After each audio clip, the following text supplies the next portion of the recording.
Alcohol on the lips.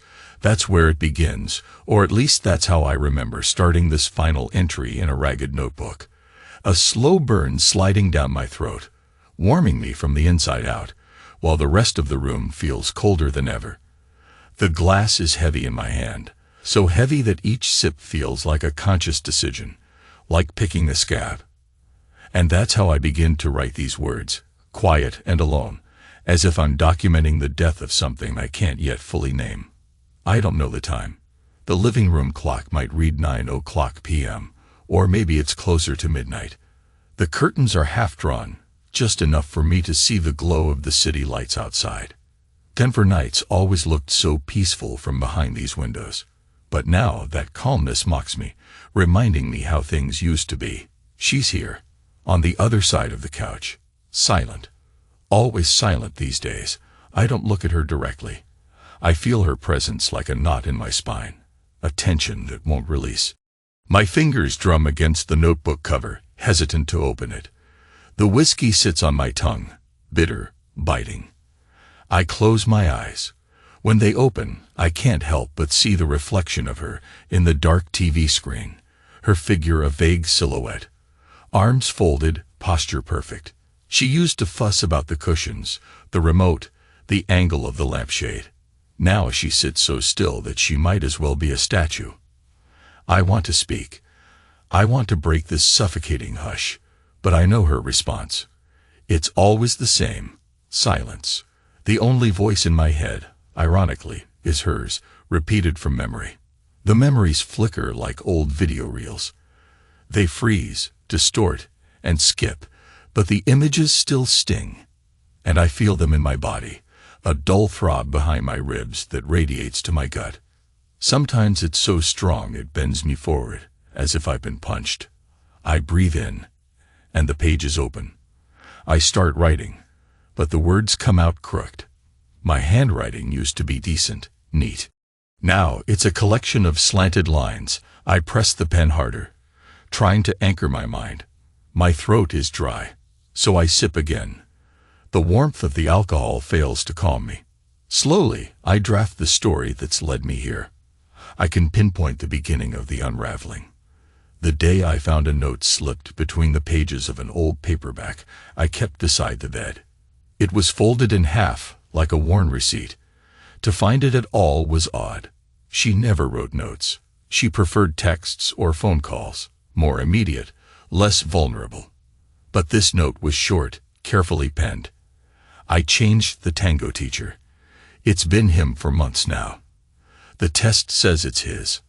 I read it once, then again, my eyes stuck on the phrase, the test says it's his. No context, no disclaimers, just cold, matter-of-fact. I remember how the taste of my own saliva turned sour as I tried to process the meaning.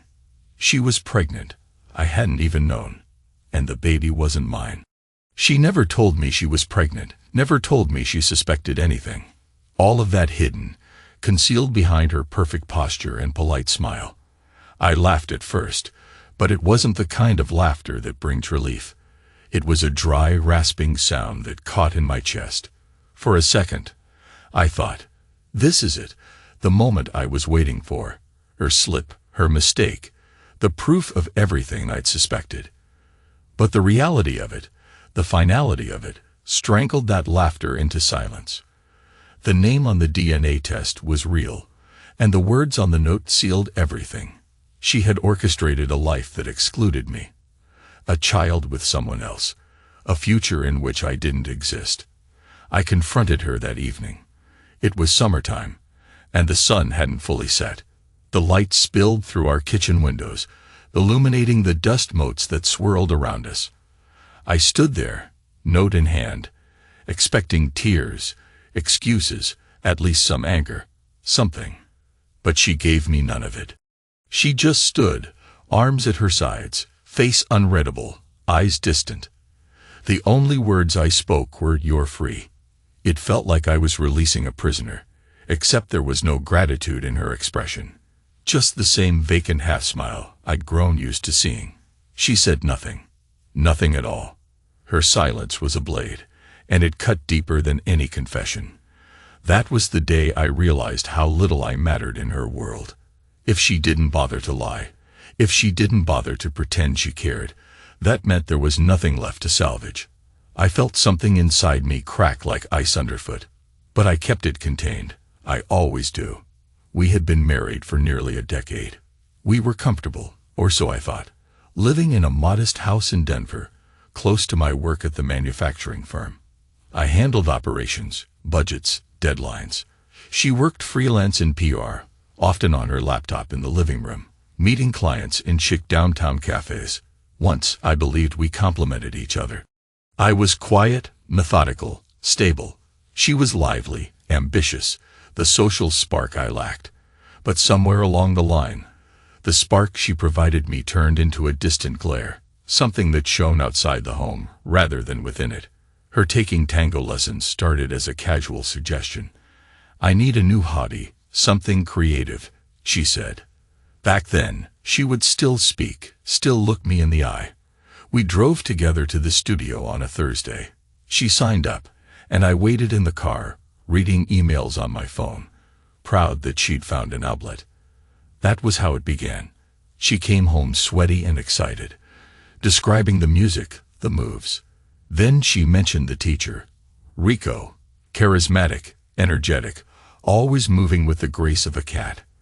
At first, I was relieved she found a challenge that engaged her. Then I noticed the late nights, the phone calls she took in another room, the hushed tones.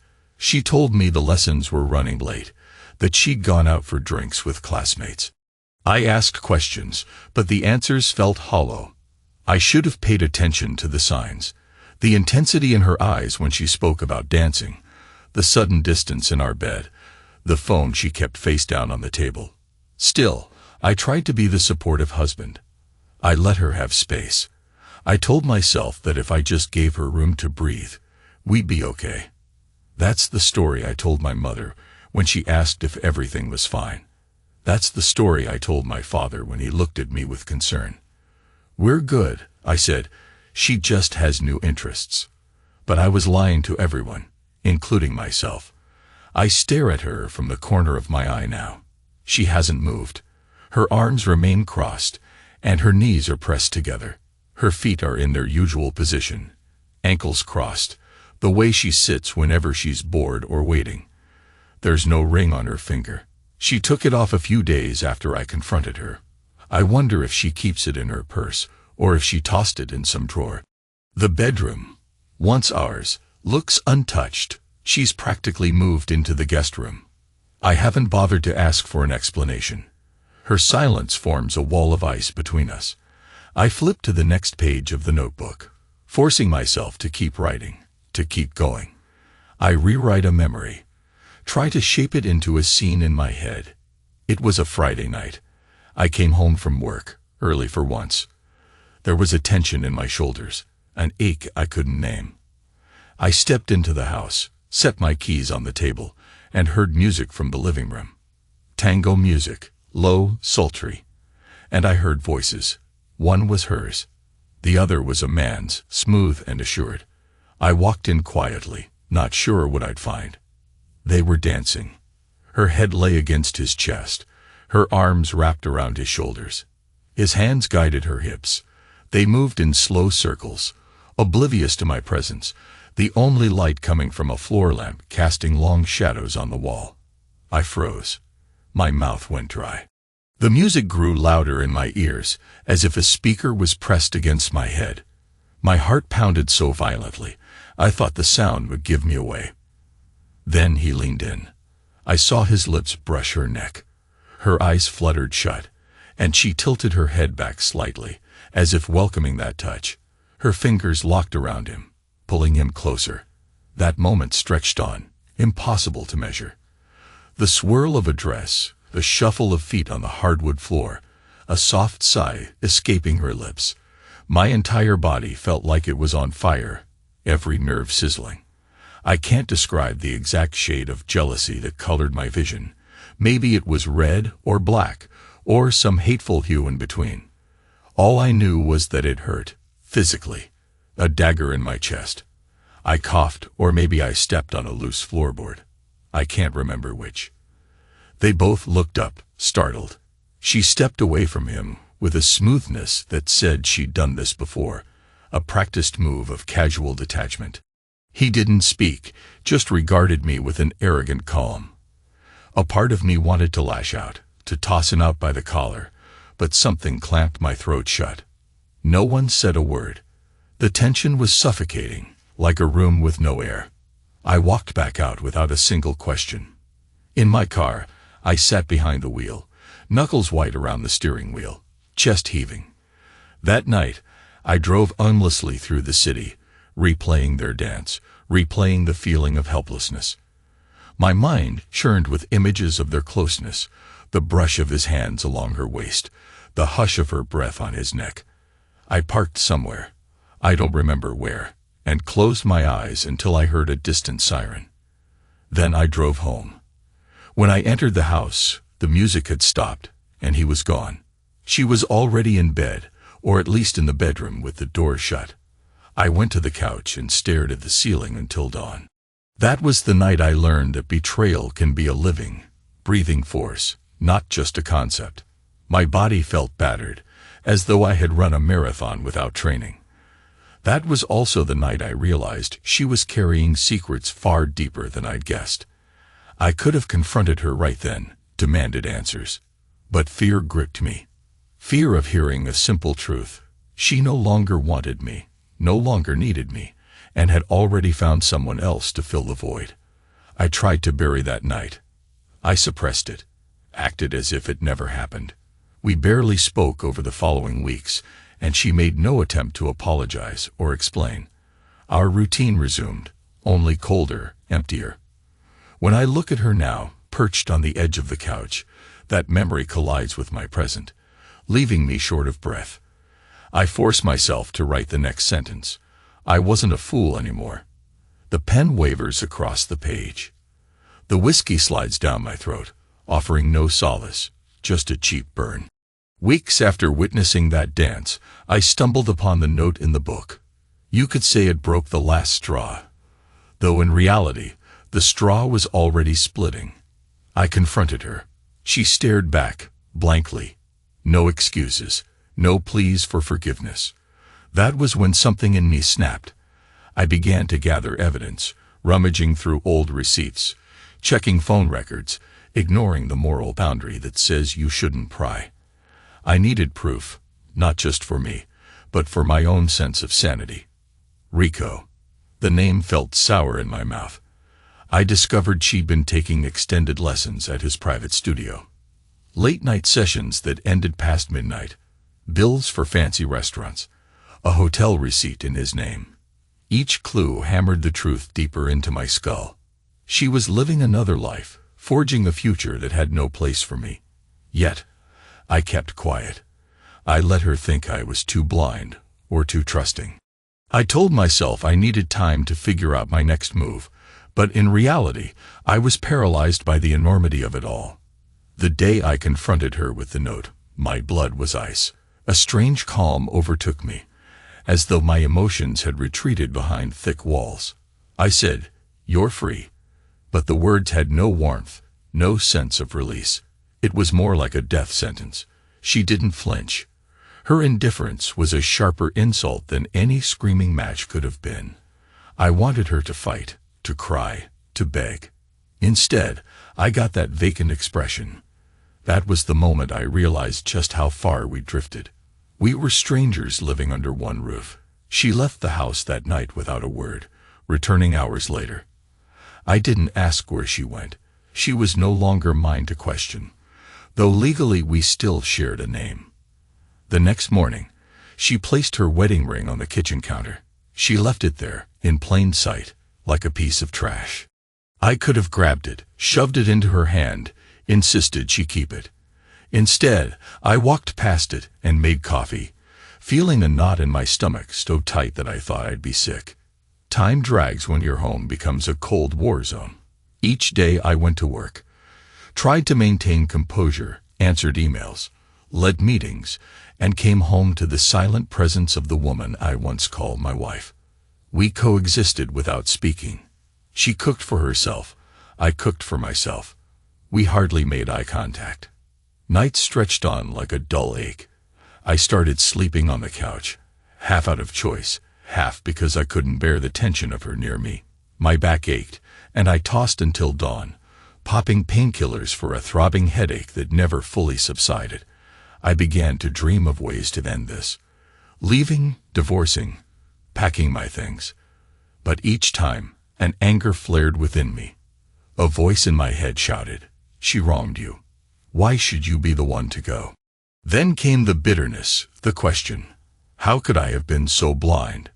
She was planning a child with him. Perhaps it was accidental, or maybe it was part of her new life plan. I don't know, and I doubt I'll ever get an answer. My chest hurt constantly, a phantom bruise from the inside. I guess that's when the notion of revenge started to simmer. I'm not proud of it. I was raised to be decent, stable, but the wounded part of me wanted retribution. Not violence. No, but something that would make her realize I wasn't just a piece of furniture she could toss aside. I wanted to show her that I could break. And in breaking, I could unleash something savage. One night, I couldn't sleep. The whiskey wasn't cutting it. I sat at the kitchen table, the overhead light harsh and unflattering, making the room feel sterile. My mind wandered to an old friend who worked at a law firm. I scribbled notes, questions about property division, about contested divorces. I never made the call. Instead, I thought of the tango teacher, Rico, the man with the easy smile and the slick moves. I wondered if he even realized the depth of pain he was causing. Did he think of me at all, or was I just some faceless husband left behind? That night, I made a plan. Nothing grand, just a quiet arrangement to gather all the evidence of her affair, photos, texts, receipts, and confront them both at once. Let them see that I knew everything. Let them stand before me and comprehend the damage they'd done. Maybe I wanted them to feel fear, guilt, or at least discomfort. Maybe I wanted a shred of regret from her, or from him. Maybe I just wanted to see if my heart would finally stop throbbing once I'd forced them to face me together. I didn't know. I only knew that the anger was coiling within me like a spring under tension. The next day, I arranged an evening meeting at our house, sending her a text with a single line. "Bring Rico here tonight." That was all. I wasn't sure if she'd even comply. But she did. At 9:00 p.m., I heard a car pull up. The front door opened, and they stood there, she in a fitted coat, him in dark jeans, and that leather jacket, eyes scanning the room as if expecting a welcoming dinner. I was in the living room, the curtains open, letting the city lights spill inside. I turned to face them. My body felt heavy, as if my limbs were stuffed with lead.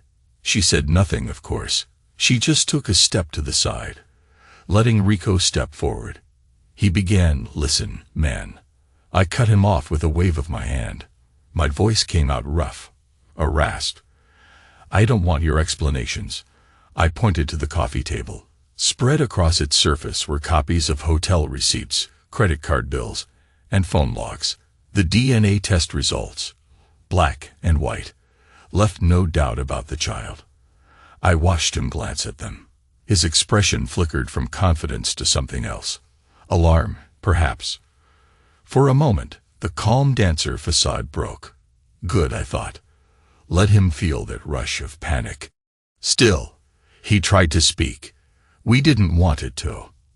I slammed my hand on the table. Stop. My palm stung, but I welcomed the sensation. Physical pain felt more real than any of this emotional carnage. "Do you have any idea what you've done to me, or do you not even care?" He looked at her, then back at me. She stood off to the side, arms crossed, face impassive. He cleared his throat. "It just happened. It wasn't planned. But now, she and I." "Don't talk about the future," I snapped, voice trembling. I felt a surge of shame for letting my emotions slip. I forced calm back into my tone. "I want you both to know I'm not a fool. I've never been a fool. But you."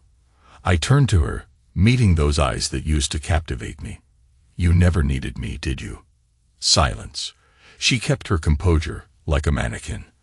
I wanted to see a flicker of regret, a break in that stoic mask. Instead, I saw apathy. That fueled my anger further, but I held it in check. I gathered all of this, I said, gesturing to the table, because I want the truth to be out, once and for all. I'm filing for divorce. You can go live your life, free of me. My chest felt tight, each word pushing me closer to a threshold. But I'm not leaving this house. It's mine as much as it was yours. I've paid for every mortgage bill on time. If you want a home with him, you find another place. Rico glanced at her again, his eyes flicking with concern. I felt a grim satisfaction in that. Maybe he realized she was capable of discarding him too, if the time came. Maybe he saw the note of finality in the air. You can't force her to. He began. I cut him off. I'm not forcing anything. She can stay, or she can go. But she won't take what's mine. For the first time, I saw her mouth twitch, as if she might speak. The tension was so thick I could taste it. But the moment passed, and she remained silent. I looked at her once more, feeling my hands tremble. I wanted to see a tear, a flinch, anything. I got none of it. Take your evidence, I told Rico, my voice dripping sarcasm. Show it to whoever you want. I have copies, and if you think I'm bluffing, try me. He nodded slowly, swallowing. I saw his Adam's apple move in his throat. Good. Let him feel uncomfortable. Let him sense that I'm on the edge, with nothing to lose. You can go now, I said, turning away, dismissing them both. Leave me with my silence. I heard them shuffle out, the door opening, then closing softly. As soon as they were gone, my knees buckled. I sank onto the couch, sweat dampening my shirt. Pain radiated through my shoulders, a throbbing echo of tension. I closed my eyes, taking deep, ragged breaths, telling myself I had done the right thing, telling myself that revenge, exposing them, humiliating them, would somehow heal me. But a hollow ache remained, like a bruise in my chest that refused to fade. The next morning, the rain was gone from the kitchen counter, and so was she. No note, no text. I took a day off work, expecting the worst. Maybe she'd try to take me to court, demand half the house. Maybe she'd run off with him and leave me in debt. But no calls came, no urgent knocks on the door. It was as if she'd vanished, leaving behind only the stale scent of her perfume in the hallway. For a time, I wandered the rooms in a daze, wondering if I wanted her to come back, or if I was relieved she was gone. A few days later, I discovered some of her clothes missing. Fancy dresses, shoes, the expensive makeup she kept in a separate drawer. That's when it truly sank in. She had moved out, possibly for good. The official matter of divorce was still pending. I had a lawyer friend draft the paperwork, and I made sure every detail was in my favor, or at least not heavily in hers. I included the proof of infidelity, ensuring the negotiations would be slanted. A small, bitter triumph. But it felt meaningless. She had gone, presumably to be with him. The child was his, and maybe they'd build a life I'd never see. The days blurred. I returned to work, went through the motions, but my mind was stuck in a loop. At night, I drank more. I spent hours either staring at old photos or destroying them. The house felt too big, too quiet. My body ached with a dull, constant pain. My chest tightened frequently, forcing me to breathe in short, shallow gulps. The doctor called it stress-induced anxiety, something that could be treated with medication. I refused. I told him I'd handle it. Weeks passed. Then one evening I received a text from her. Just a single line. We need to talk. Nothing else. No explanation, no mention of the divorce. My heart pounded so hard I could hear it. I set the phone down and stared at it as though it might combust. A swirl of conflicting emotions rose in me. Fear, anger, confusion. But above all, a compulsive need for some closure I hadn't realized I wanted. I replied, "I'll be here. Come by if you want." She showed up that same night, let herself in with her key that she'd apparently never returned. I was in the living room again, lights dim, that same whiskey bottle on the table. She walked in, silent. She wore a simple coat, plain shoes, her hair pulled into a low ponytail. No wedding ring, no sign of apology in her eyes. I watched her cross the threshold, searching her face for emotion. She stood in front of me, arms hanging at her sides. I took a breath, waiting for her words. She licked her lips, perhaps preparing to speak, but nothing came out. Tension thickened the air. My body felt taut, as if I might spring up at any second. Then I saw something flicker in her eyes, a fleeting moment of uncertainty, maybe. But it vanished too quickly to be sure. I stood, clearing my throat. "You said you needed to talk." I felt my voice wobble, and I cursed myself for showing weakness. She shrugged, a small lift of the shoulders, as if that was all she could manage. The anger in me stirred. This was the conversation I had dreaded and needed in equal measure, and she refused to utter a single word. "Are you pregnant?" I asked, the directness punching out of me. I needed to confirm. She nodded once, almost imperceptibly. "And it's his child." Another nod, slow and purposeful. I closed my eyes, forced my breathing steady. My body shook with tension. "So why are you here? Do you want money? Or are you just here to remind me of what you did?" My voice rose at the end, cracking. I realized how pitiful I sounded.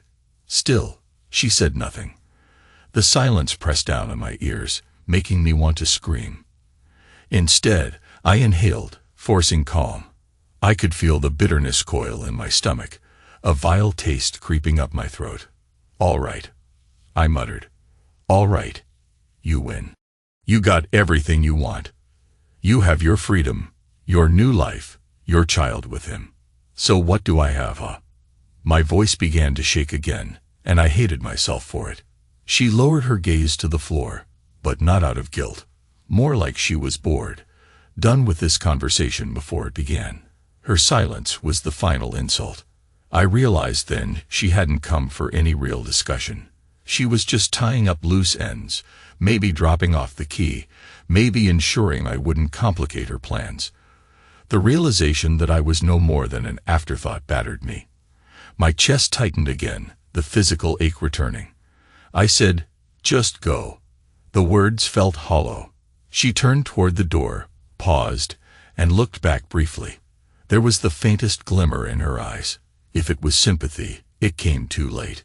She left without a word, the door clicking softly shut. I stood there, alone, whiskey bottle half finished, my body trembling. This was the final nail in the coffin of our marriage, and it ended without a single phrase of closure. Weeks rolled into months. I proceeded with the divorce. She gave little resistance. Her new address, I learned, was an apartment on the other side of the city. I heard rumors that she and Rico traveled for a dance competition, that she continued working in PR. Meanwhile, I filed the paperwork, got the settlement hammered out, and found myself alone in a house full of memories I couldn't bear to keep. I sold furniture, replaced the bed, repainted walls, as if covering up the last decade might help me breathe again. At times, I felt a pang of regret for not trying to fix things sooner. Then I'd recall the emptiness in her eyes, that unwavering silence. I'd recall the night I caught them dancing in my living room. The night she left me on the couch, alone with my thoughts. The note in my book, the words, "It's been him for months now." The bitterness always returned, a dull ache behind my ribs. I learned to live with it. One afternoon, the papers were finalized. The house was officially mine. No alimony because of her documented affair. Another small victory. I sat in the living room, the sun streaming in as it once did, and let out a breath I'd been holding for what felt like years. A strange calm settled over me. Not peace, exactly, but the first step toward it.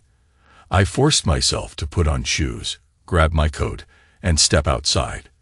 The Denver air was crisp, a gentle breeze lifting the edges of my hair. I walked to a nearby park. Families were out, pushing strollers, kids chasing each other. That used to fill me with longing. The thought of fatherhood. Now it felt like a dull pinch. I settled on a bench, looking at the fresh leaves on the trees. A memory flickered. Me and her, years ago, sitting on another bench, daydreaming about the future. I brushed it aside, closed my eyes, and listened to the rustle of branches. My chest hurt, but I told myself I could bear it. Yet something lingered, a desire for true closure, or maybe an urge to settle the score. While I had confronted them once, shown them my evidence, I never felt that final catharsis. The conclusion seemed incomplete, like a cord left hanging. So one evening, I found myself back in my car, driving through the streets, searching for the tango studio. My heart pounded with a mix of dread and anticipation. I didn't know what I'd do once I got there. Perhaps I just wanted to look him in the eye, this man who had torn my life apart, and see if he felt even a shred of remorse. Or maybe I just needed to see that it was real, that he was flesh and blood, not some phantom. I parked near a small building with a neon sign that read Dance and Rhythm. The door was unlocked, the faint strains of music drifting out, a sultry tango melody. My stomach knotted. I hesitated on the threshold, but the swirl of anger and curiosity pushed me forward. Inside, the lights were dim, and a handful of couples practiced on the floor. Then I saw him, in tight black pants and a fitted shirt, demonstrating a move for a female student. He caught sight of me. His posture stiffened. He excused himself and walked over, hair slicked back, sweat glistening on his forehead. "What are you doing here?" he asked, his tone guarded. I swallowed hard, feeling the dryness in my mouth. "I just wanted to see you. Make sure you know I'm still here." He glanced around, conscious of the others watching. "Look, man, this isn't the time or place to. You took everything from me," I interrupted, voice quiet but firm. "And maybe you don't care, but I want you to understand." I stepped closer, lowering my voice so only he could hear. "She may be with you now, but she'll walk away just as easily. That's who she is." He shifted uncomfortably, a flicker of uncertainty crossing his face. "We care about each other. Spare me," I said, stepping back. "I won't fight you anymore. You won, but don't think it's some fairy tale ending." We locked eyes for a moment, and I thought I saw a glimpse of guilt. Then he turned his gaze to the floor, shaking his head. Without another word, I walked out, letting the music fade behind me. I reached my car, breathing heavily. My muscles felt shaky, the tension pulsing in my chest. But for the first time since this nightmare began, I felt a small measure of relief. Maybe it was closure, maybe just exhaustion. I told myself I was done. Finished.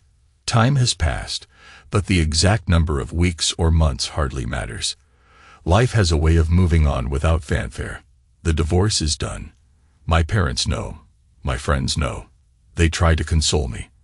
"You'll find someone new, or at least you learn the truth now." None of it helps. I learned to nod politely, let their words skim over me. The house is mine, though sometimes the echoes of her footsteps still haunt the halls. I take the stairs slowly these days, a dull ache in my back that never quite fades. The doctor says stress can manifest physically. No kidding. I can't blame him for stating the obvious. Some nights, I still wake up drenched in sweat, heart hammering like I just had a nightmare. Maybe I dream about her, or maybe I dream about my own failings. I'm never sure. But when I sit up and switch on the lamp, the cold reality sets in. She's gone, and I'm alone. The only comfort is that there's no more deception, just emptiness. Now, here I am, finishing my notes in this battered notebook. The pen scrawls across the page, leaving a messy trail of ink. My whiskey glass is nearly empty. I can hear the faint hum of traffic outside, a reminder that the world keeps spinning. I glance to my left. She's still there, silent on the couch. But I know she's just a memory. The living, breathing woman is long gone, likely with him, building a life that doesn't include me. Yet my mind summons her presence, an echo that refuses to fade. I breathe in, once, twice. My chest hurts, but I embrace the pain. It's the only tangible proof that I'm still alive, still capable of feeling something. Anger, sorrow, regret. Perhaps that's why I'm writing all of this down. To trap these memories on paper, to exorcise them from my mind. I close the notebook, tears I refuse to shed burning behind my eyes. The whiskey sets fire to my throat again. A final gulp. I swallow. My hand trembles. But I grip the glass tighter, letting the last drop linger on my tongue. I can almost see her stand, turn, and walk away. The couch cushion lifts as though someone rose from it. But of course it's my imagination. The door remains closed. The house is still. Everything is slow, because it hurts. The words are heavy in my mind. My breath is stuck in my chest. A final wave of bitterness washes over me, as close to real pain as any wound. Not every pain is visible. It lives in the corners of our mind, devouring from within. I exhale, a shuddering breath that releases nothing. This might be the end of the story, or maybe it's the start of a new one, where I learn to live with the ache. For now, though, I remain seated, alone, notebook in hand, alcohol fading from my lips. The final page is written, the last word scribbled in shaky ink. And the only sound in the room is my own heartbeat, pounding a slow, heavy rhythm that reminds me I'm still here. Still breathing. Still hurting. But alive.